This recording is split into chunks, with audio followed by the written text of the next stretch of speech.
Sebuah kisah yang dimulai dengan suatu penjelasan tentang masa depan yang kelam di mana bumi telah dikuasai oleh makhluk asing. Namun manusia tidak menyerah dan terus berjuang. Hal ini tercermin dalam seorang pemuda yang ditampilkan terus berusaha melarikan diri demi menghindari serangan alien, dan diketahui bahwa pemuda itu telah berhasil mencuri informasi dan data-data penting musuh. Ya, apa yang sebenarnya terjadi?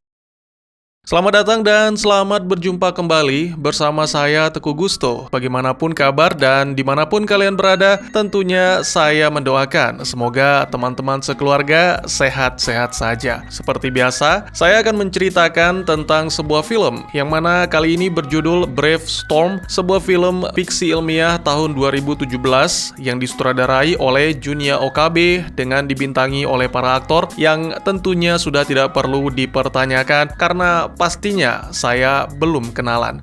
Baik, tidak usah berlama-lama kawan, segera itu kopi disiapkan karena cerita akan kita lanjutkan. Ya, pada tahun 2050, kepunahan terjadi tidak hanya pada manusia, tapi hampir seluruh makhluk hidup di dunia. Ras alien Kilgis menyerbu bumi dengan menggunakan robot-robot raksasa yang disebut Black Baron. Mereka mengubah atmosfer bumi menjadi seperti planet asal mereka. 96% populasi manusia dimusnahkan, sedangkan sisanya berhasil bertahan namun nyaris tak memiliki apapun selain kegelapan dan keputusasaan. Di saat-saat terakhir, 5 orang yang merupakan keluarga menjadi harapan umat manusia siap melakukan perlawanan dengan cara yang unik dan tak terbayangkan demi merebut kembali bumi dari kaum Kilgis. Koji Kazuga, salah satu saudara tertua, dengan menggunakan kostum supernya berhasil menyusup ke markas Kilgis dan mencuri berkas penting, yaitu desain robot raksasa Black Baron. Sayangnya, ketika melakukan pelarian, pemuda itu menemui jalan buntu. Bersamaan dengan itu, di tempat persembunyian, 4 orang lainnya sedang menyusun rencana untuk mengakhiri perang dan tentunya merebut kembali bumi. Saudara perempuan Koji bernama Haruka merasakan kedatangan Koji dengan kekuatan psikis sehingga meminta yang lain untuk membiarkannya masuk. Ya, Koji menjelaskan bahwa dia memang berhasil mencuri berkas dan data-data milik alien. Namun sayangnya, bahkan dengan berkas-berkas itu pun mereka tidak akan mampu mengalahkan alien karena sebagian besar umat manusia telah musnah. Satu-satunya cara agar mereka menang adalah kembali ke masa lalu, mempersiapkan segalanya untuk mencegah invasi. Tak lama berselang, portal waktu pun terbuka. Dengan berat hati, Koji mengucapkan salam perpisahan, lalu segera melompat ke dalam portal bersama 2 adiknya, Kozo dan Haruka. Beberapa waktu kemudian, ketiganya tiba di tahun 2013, tepatnya di rumah seorang ilmuwan bernama Kenichiro yang sedang mengerjakan tesisnya tentang teknologi robot dan AI. Tentunya, kemunculan Koji dan yang lainnya membuat Kenichiro sangat terkejut serta bertanya-tanya bagaimana bisa ketiganya muncul begitu saja. Setelah Kozo melakukan pemindaian dan memastikan bahwa Kenichiro bukanlah alien yang menyamar, Kenichiro pun mendapatkan penjelasan bahwa sebenarnya 3 bersaudara itu berasal dari masa depan dan mereka membutuhkan seorang ilmuwan untuk menciptakan senjata terkuat yang akan digunakan pada perang di masa yang akan datang. Adegan pun berpindah menampilkan 5 tahun kemudian, di mana Ken, seorang petinju, menolak untuk mengikuti kejuaraan dan malah lebih tertarik dengan pertarungan jalanan karena dengan cara itu dia lebih mudah mendapatkan uang. Jelas, Ken bukanlah petinju kacangan karena mudah bagi pemuda itu mengalahkan lawan yang jauh lebih besar dengan kekuatan dan kecepatan.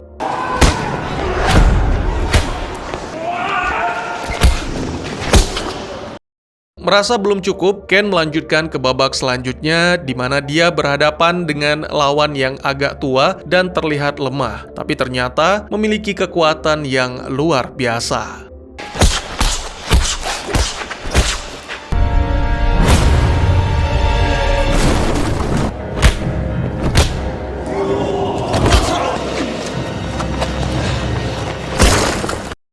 Ternyata Koji dan Kozo juga berada di sana sebagai penonton dan segera menyadari keberadaan alien di antara mereka, serta menduga bahwa lawan Ken bukanlah manusia. Tak lama kemudian, akhirnya Ken yang tumbang terus dipukuli, menyebabkan seorang teman bernama Shu bertindak menyerang dengan menggunakan kursi.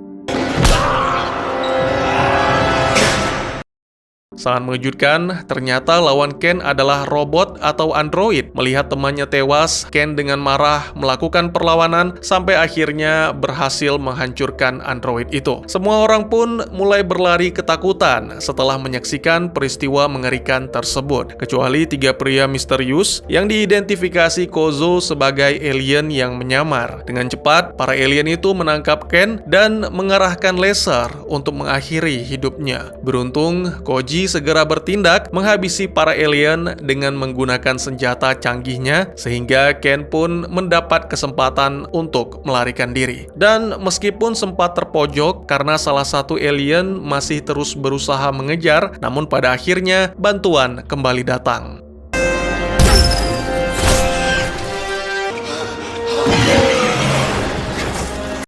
Kozo menjelaskan bahwa sebenarnya Ken mati dalam pertarungan itu, tetapi mereka berhasil menggagalkan dan tentu saja dengan ini masa depan akan berubah menjadi sesuai dengan rencana mereka. Yang tidak disadari adalah mobil mereka sebenarnya diikuti, sementara android lain menyelidiki TKP sembari mengirim data-data yang ia dapatkan kepada makhluk yang kemudian terungkap adalah salah satu dari kaum Kylgis, otak dari semua rencana ini. Ditampilkan di pangkalan rahasianya, makhluk itu telah mengkloning para prajurit untuk membentuk pasukan, dan selain itu dia juga sedang membangun robot raksasa yang mana akan digunakan dalam rencana invasi bumi dan melenyapkan seluruh umat manusia. Kembali ke kelompok jagoan kita, di mana mereka kini telah berada di tempat persembunyian. 3 bersaudara menjelaskan kepada Ken bahwa sebenarnya mereka berasal dari masa depan. Lebih lanjut, mereka menjelaskan orang-orang atau monster yang sebelumnya hendak membunuh Ken adalah alien, bertujuan untuk melenyapkan siapapun yang mungkin menjadi ancaman bagi rencana mereka. Tentunya Ken tidak bisa percaya begitu saja, karena semua terdengar begitu aneh. Akhirnya, mau tidak mau, Haruka menggunakan kemampuannya untuk berbagi memori tentang masa depan yang ia alami, di mana semuanya telah hancur dan umat manusia berada di ambang kepunahan. Haruka menjelaskan bahwa apa yang mereka lihat juga akan terjadi di masa depan Ken jika mereka tidak menghentikan robot raksasa disebut Black Baron yang dibangun oleh alien. Tidak hanya berfungsi sebagai senjata, tapi robot itu juga adalah mesin terraforming yang mampu mengubah lingkungan bumi menjadi seperti planet Kylgis. Haruka kemudian membawa Ken ke lab di mana kelompok itu telah membangun robot raksasa berdasarkan desain yang dicuri Koji dari alien. Mereka menamai robot itu Red Baron, dan iya, pembangunan robot itu berhasil diselesaikan dalam waktu 3 tahun berkat bantuan seorang ilmuwan bernama Kenichiro, merupakan saudara kandung Ken yang selama beberapa tahun terakhir dikabarkan menghilang. Bukannya senang, tapi Ken malah marah terhadap sang kakak yang tega meninggalkan anak dan istri. Kenichiro hanya meminta maaf dan menjelaskan bagaimana kondisinya, serta kini Ken harus berlatih mengendalikan robot karena rencana mereka adalah menerapkan pengalaman bertinju Ken ke dalam Red Baron untuk bertempur. Semua penjelasan hanya membuat Ken semakin bingung, sehingga memutuskan untuk menolak permintaan sang kakak. Di tengah-tengah perdebatan, tiba-tiba saja alarm berbunyi. Ternyata alien telah mengetahui lokasi persembunyian mereka, sehingga mengirimkan android untuk menghancurkan Red Baron dengan menggunakan senjata laser. Koji segera bersiap dengan kostum super untuk menahan musuh, sementara Kenichiro mempersiapkan Red Baron agar mereka bisa melarikan diri.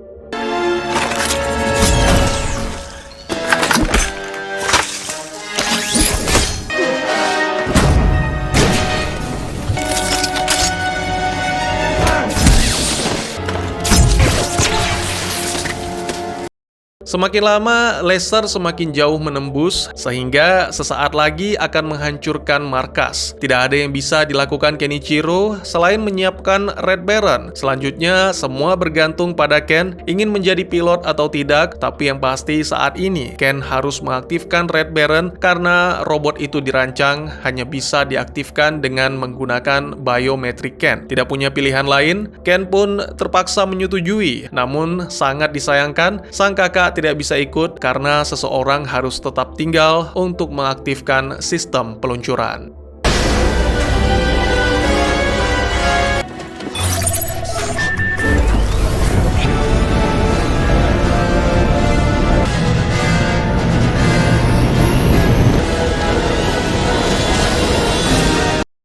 Saat melayang di udara dengan Red Baron, Kozo menyarankan untuk mengaktifkan kamuflase agar tidak terdeteksi radar musuh. Beberapa waktu kemudian, ditampilkan mereka berada di sebuah bangunan di tengah hutan sekaligus menyembunyikan Red Baron di antara pepohonan. Pagi itu, pikiran Ken benar-benar kacau sehingga memutuskan untuk pergi. Namun segera tiga bersaudara mencoba menghalangi sampai-sampai terjadi perkelahian.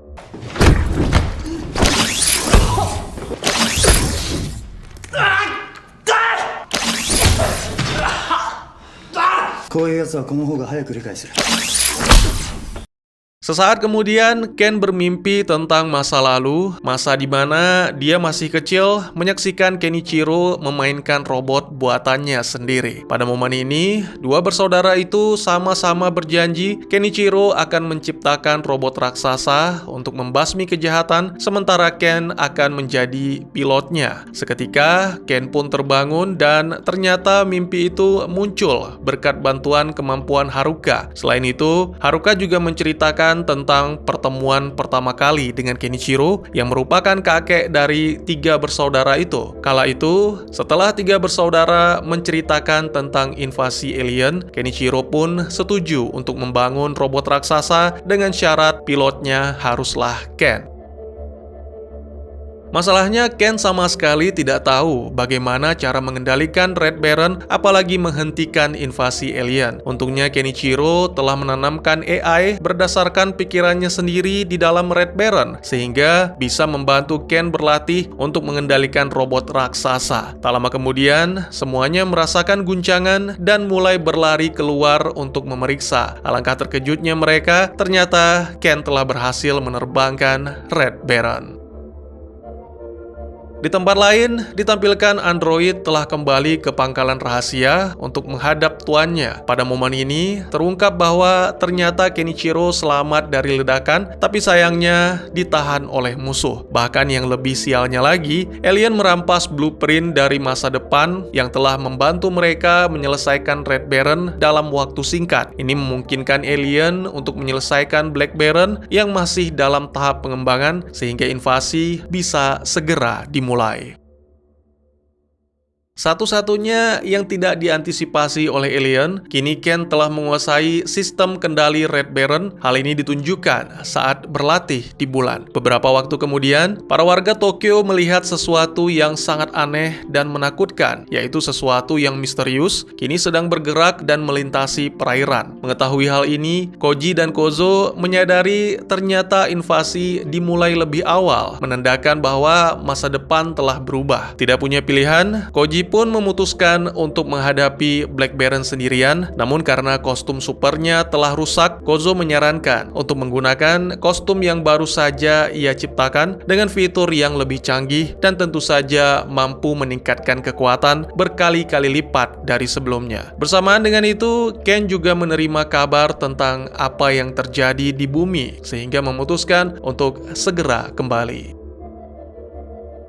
Tak lama kemudian, Black Baron muncul ke permukaan dan mulai menghancurkan apapun yang menghalangi, sehingga menyebabkan semua warga berlari ketakutan. Tentunya, pemerintah tidak tinggal diam dan segera mengerahkan pesawat tempur untuk menghentikan robot itu. Namun, serangan-serangan rudal yang ditembakkan sama sekali tidak mempan. Sebaliknya, satu serangan laser dari Black Baron langsung membuat pesawat menjadi hancur.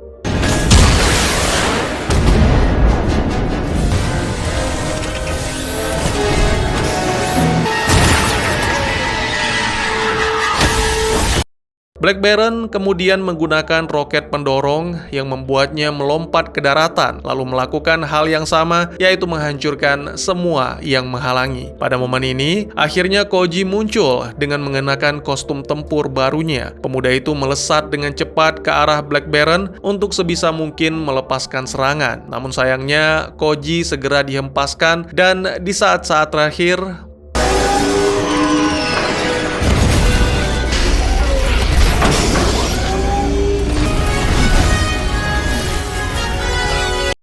ya, akhirnya Red Baron muncul. Sempat berbincang dengan Koji untuk menyombongkan diri, Ken kemudian mencoba fokus untuk bergabung dalam pertempuran. Dan tanpa menunggu berlama-lama lagi, duel robot raksasa pun dimulai.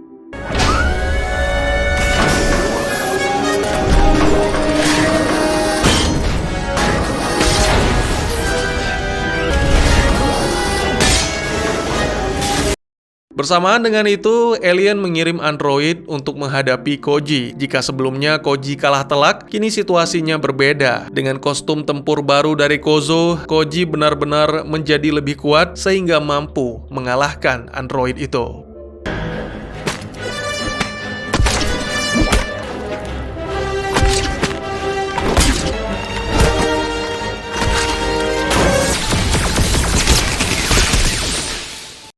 Kembali ke pertarungan dua robot raksasa yang sangat epik. Kemampuan Ken dalam bertinju benar-benar sangat berguna pada momen ini. Hampir seluruh serangan Red Baron membuat Black Baron kewalahan sehingga secepat mungkin mengaktifkan perisai. Perisai ini sangatlah kuat, bahkan rudal dan laser pun tidak mampu menembusnya. AI Kenichiro menginformasikan bahwa sumber energi Black Baron berasal dari pangkalan yang berada di sebuah pulau. Oleh karena itu, mereka harus datang ke sana dan menghancurkan generatornya, yang mana sekaligus membuat perisai menjadi tidak aktif. Kini giliran Haruka yang beraksi. Dengan menggunakan kemampuannya, gadis itu bisa berpindah tempat dalam sekejap dan membawa Koji bersamanya menuju ke pangkalan musuh. Keduanya memutuskan untuk berpencar. Koji menemukan laboratorium di mana ribuan prajurit alien sedang dikloning sebelum para prajurit itu keluar dari wadah. Koji pun segera meledakkan seluruh ruangan dengan menggunakan senjata canggihnya.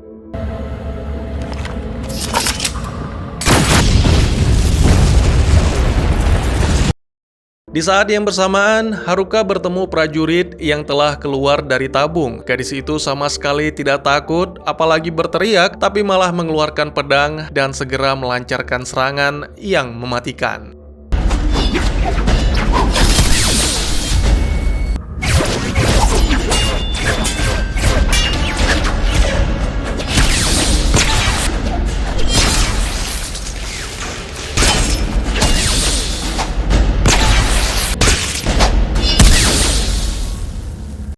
Kembali ke Koji, yang akhirnya menemukan generator dan segera menghancurkannya, sehingga kini perisai Black Baron pun menjadi tidak aktif, dan Ken memanfaatkan hal ini untuk meluncurkan rudal yang membuat Black Baron mengalami kerusakan. Merasa terpojok, tiba-tiba ruang kokpit Black Baron terbuka, yang mana mengungkap bahwa pilotnya adalah Kenichiro yang telah dicuci otaknya untuk mengendalikan Black Baron. Mengetahui hal ini, Ken terpaksa menghentikan serangan karena tak ingin melukai sang kakak, dan kini dia hanya bisa melihat Black Baron menghancurkan gedung dan bersiap mengaktifkan mesin terraforming untuk mengubah bumi. Sementara itu, Koji berhasil menemukan alien Killgiz dan mencoba untuk menghabisi makhluk itu. Alangkah terkejutnya ia ketika mengetahui bahwa itu hanyalah hologram. Ini menandakan bahwa sejak tadi alien tidak berada di pangkalan, yang mana membuat kelompok jagoan kita bertanya-tanya tentang lokasi alien yang sebenarnya. Beruntung, tak lama kemudian, Haruka berhasil memecahkan misteri saat ia menemukan Kenichiro di dalam suatu ruangan. Segera Kozo melakukan pemindaian dan terungkaplah bahwa yang mengendalikan Black Baron sebenarnya adalah alien Killgiz yang sengaja menyamar menjadi Kenichiro untuk memperdaya Ken. Sementara para jagoan kita mengungkap rahasia, Black Baron masuk ke dalam mode terraforming saat Kozo menginformasikan bahwa Kenichiro yang asli kini bersama Haruka. Ken langsung mengaktifkan kembali mode tempur Red Baron, melesat ke arah musuh dan akhirnya melepaskan sebuah serangan pamungkas yang tak terelakkan.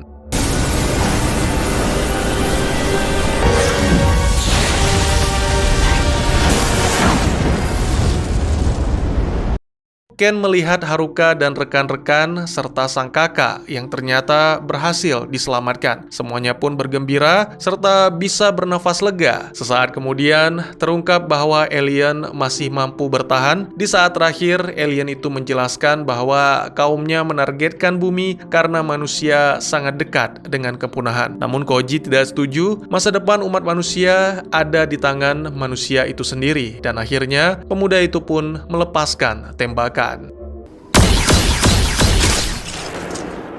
Film pun ditutup dengan menampilkan kelompok jagoan kita yang berkumpul di atas Red Baron, menikmati pemandangan matahari terbenam, sembari berjanji akan selalu melindungi bumi dari ancaman yang akan datang di masa depan. Selain itu, juga ditampilkan masa depan di mana pasca kepergian Koji, Kozo, dan Haruka, dua keluarga Kasuga yang tinggal dihampiri oleh seorang pria misterius yang mengajak mereka untuk menyelamatkan diri. Dan alangkah terkejutnya mereka saat menyaksikan dua robot raksasa yang sedang bertarung. Apakah masa depan telah berubah menjadi lebih baik atau malah menjadi lebih buruk?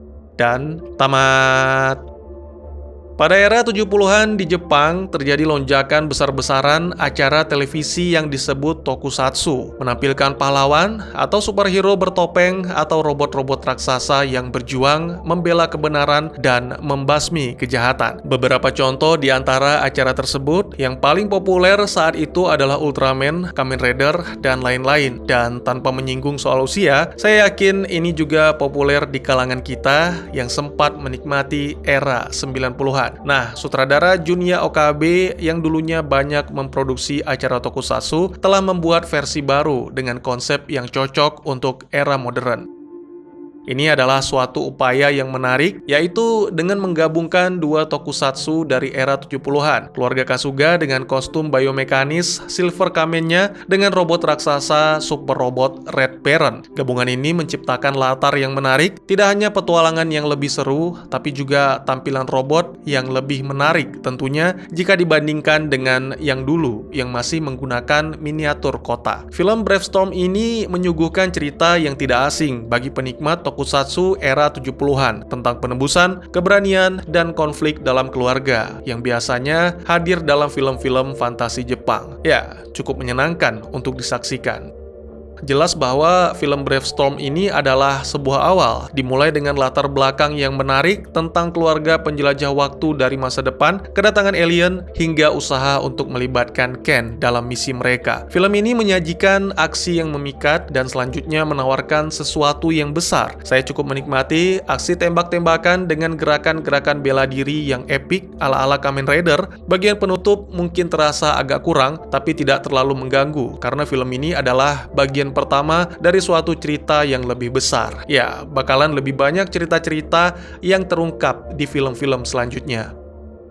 Soal CGI, saya tidak terlalu ambil pusing, tapi memang terasa kurang menyatu jika dibandingkan dengan serial-serial tokusatsu pada tahun 2017. Yang sangat disayangkan adalah ceritanya sangat minim penjelasan, apalagi tentang invasi alien. Meski disebutkan beberapa kali tentang bagaimana rencana mereka menaklukkan bumi, tapi penjelasannya terasa kurang dalam dan terkesan terburu-buru. Sejauh yang saya tahu, alasan alien ini kurang lebih sama seperti dalam film Risen yang pernah saya buatkan videonya beberapa hari yang lalu, di mana manusia sangat dekat dengan kepunahan akibat dari manusia itu sendiri. Mereka merusak bumi dan tak henti-hentinya saling menghancurkan, sehingga alien berpikir tidak ada salahnya menyingkirkan makhluk perusak seperti manusia.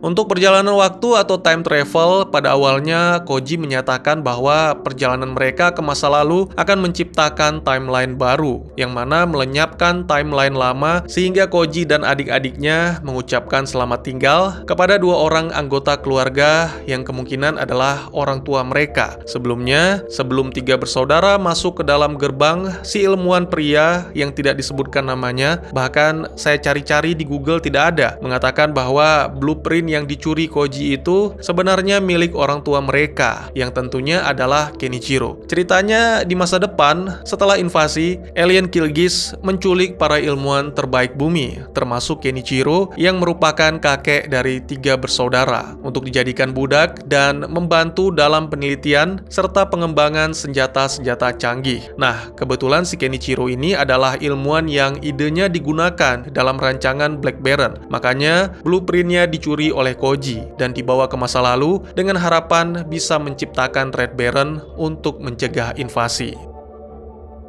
Momen perpisahan tiga bersaudara di awal film menyiratkan bahwa hanya ada satu timeline. Namun akhir film seolah membantahnya dengan menampilkan sesuatu yang berbeda. Dua Kasuga masih ada, melanjutkan timeline tersebut dan sesuatu yang benar-benar baru terjadi, yaitu kemunculan seorang karakter baru. Menurut hasil penelusuran saya, pria itu adalah Gentaro Shizuka yang merupakan karakter utama dalam serial Iron King. Serta di akhir ada kemunculan robot merah yang sepertinya adalah Red Baron, tapi dalam wujud yang agak berbeda. Apakah perjalanan waktu dalam film ini menganut sistem multiverse seperti Marvel, atau memang seperti itulah perubahan yang terjadi di masa depan? Bagaimana menurut kalian?